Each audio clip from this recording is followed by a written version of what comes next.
Hi, everyone, and welcome back to the podcast. The mountains of northern Arizona, as you can probably see outside my window during my commute here, have gotten a ton of snow. We just got dumped on. Actually, we've had several storms this winter, and so cumulatively, we have gotten a boatload of snow. So you can see that, and it's now melting. And again, if you're new to the podcast, I am Nicole McInnes, aka the Groovy Writer. I am a traditionally published and indie/self-published author. I am an MFA faculty, and I'm bringing this podcast to you from my rather lengthy commute through some very beautiful countryside. So I'm glad you're here. Today I want to talk about something that I think for many writers is a sore subject, a scary subject, a subject for which they feel largely unqualified for, and that subject is promotion. Let's face it, many writers, I would venture to say perhaps most writers, don't have a background in business, a background in marketing, advertising. And so promotion, sorry, I'm hearing a little click, I want to adjust that. So promotion can feel foreign, it can feel overwhelming, it can feel like something that writers just don't want to deal with. They want to spend their creative time writing. That's the dream, right? You spend your creative time writing, you send your manuscripts off to your editor, and the publisher takes care of publishing it, your agent takes care of making the deals. That's the dream. As we all know, that dream is much easier dreamed than experienced. I think that's even more true now than it probably has been in recent history. There are so many changes happening in the publishing world. The hurdles to achieving traditional publishing, I think, are more intense than ever, especially for breakout authors, for debut authors. And so it's a lovely dream, and I think it's a dream that it still exists and it's still possible to do those things, but it's not easy. So more and more what I am seeing, both from writers I know personally and I'm working with on a regular basis, to just writers on YouTube, writers on Reddit, writers, all over social media, are having to confront this scary area of promotion.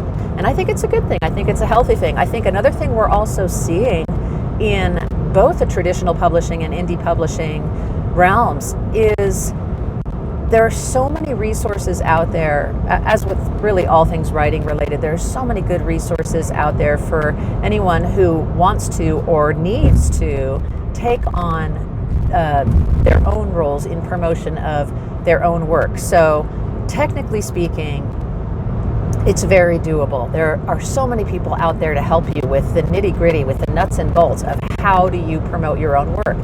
So that's one facet of it. The other big facet of it, however, is, and I have experienced this personally, psychological. It is a cringe-inducing experience for many of us to promote our own work.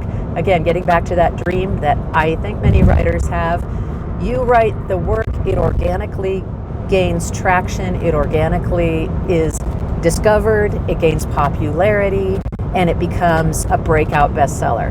Who doesn't want that, right? What writer does not want that?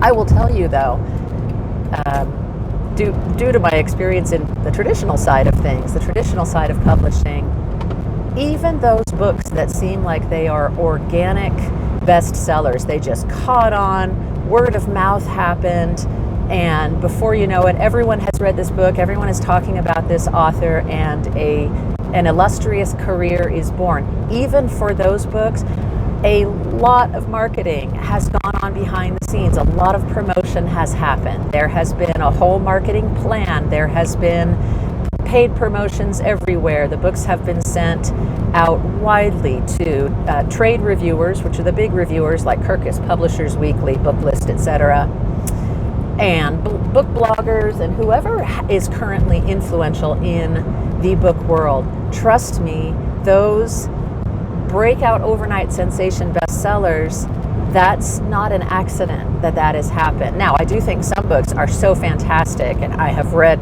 many of these in my life, that you can't help but talk about it. You tell people, they tell two friends, they tell two friends. I'm dating myself there, by the way. Those of you who are Gen Xers will know what I'm referring to there.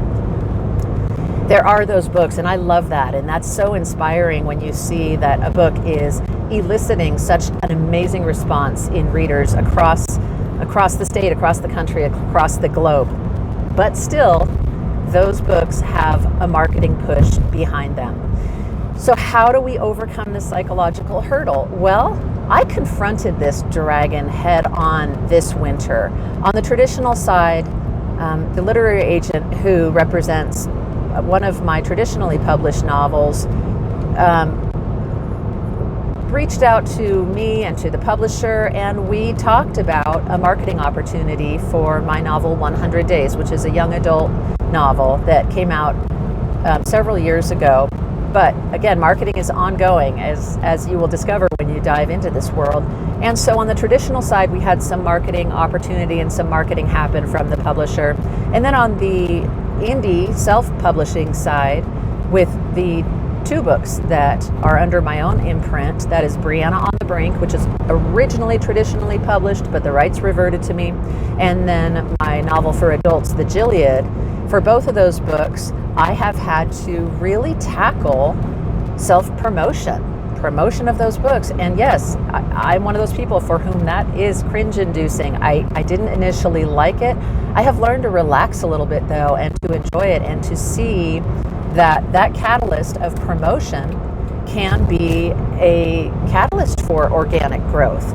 But it's sort of like lighting a fire. I have a wood stove, so lighting a fire in the winter is a daily, sometimes multiple times a day task.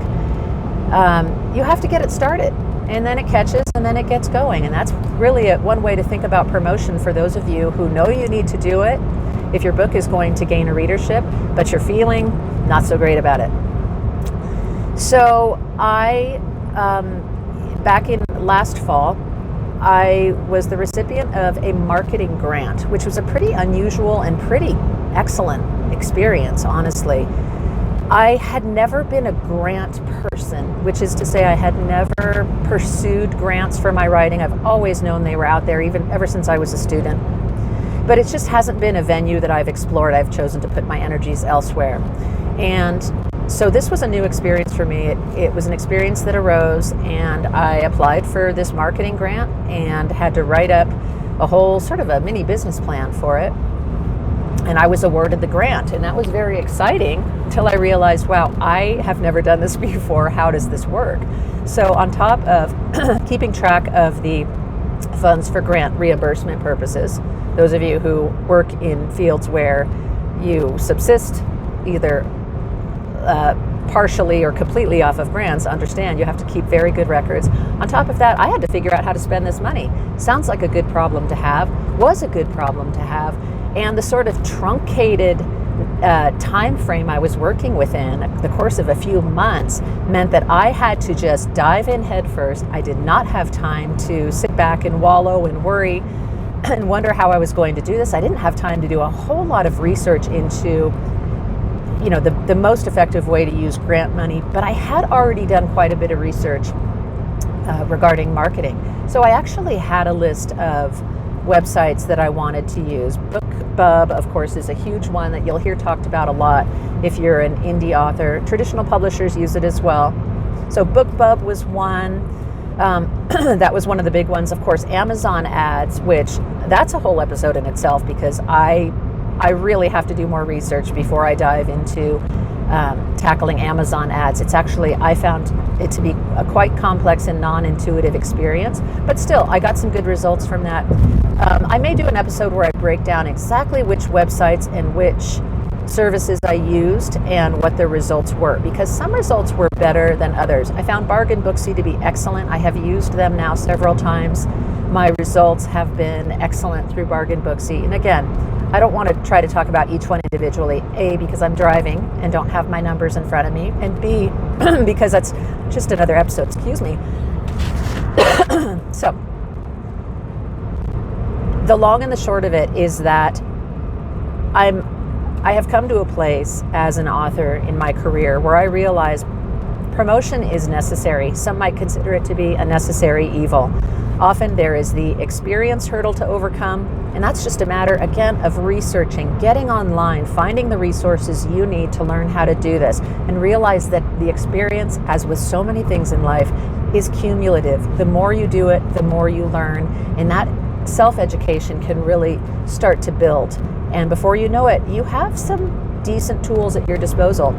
On the traditional side, you're sort of out of control of that. You can always reach out to, if you have an agent, reach out to your agent. If you have an editor, reach out to your editor at your publishing house.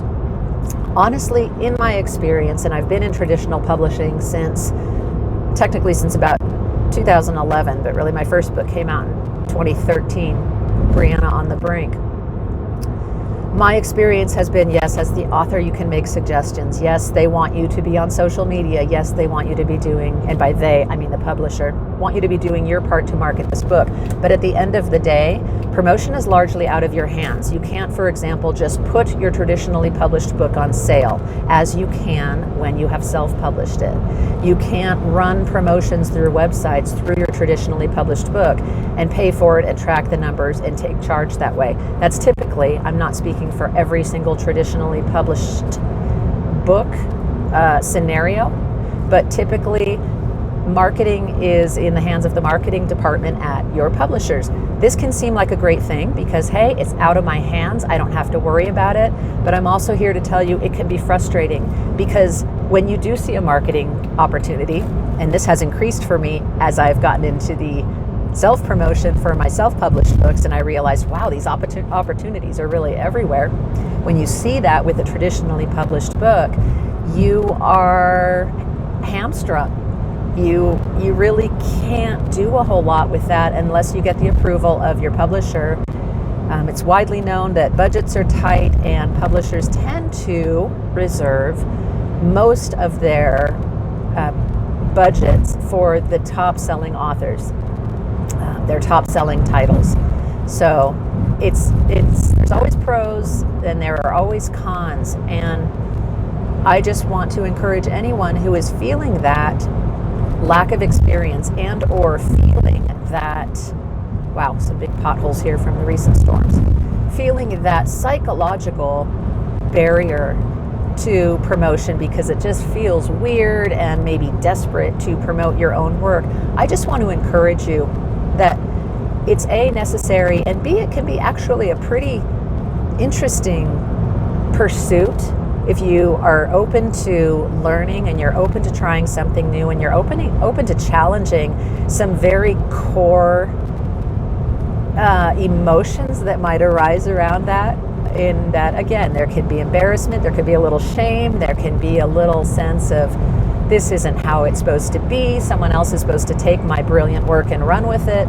If you're willing to challenge those things, and I've talked about all of those in different episodes throughout the podcast since the beginning, if you're willing to challenge those, I think you can find that at the end of the day, promoting your work and doing it in an effective way, in a smart way, and learning how to do that more effectively and learning how to do it in a more smart manner, it can be extremely empowering. I know that could be an overused word, but it really can be. It's another way, yet one more way, of taking charge of your writing career. Yes, you're going to have to allocate time. Yes, you're going to have to face that dragon, if it's a dragon for you.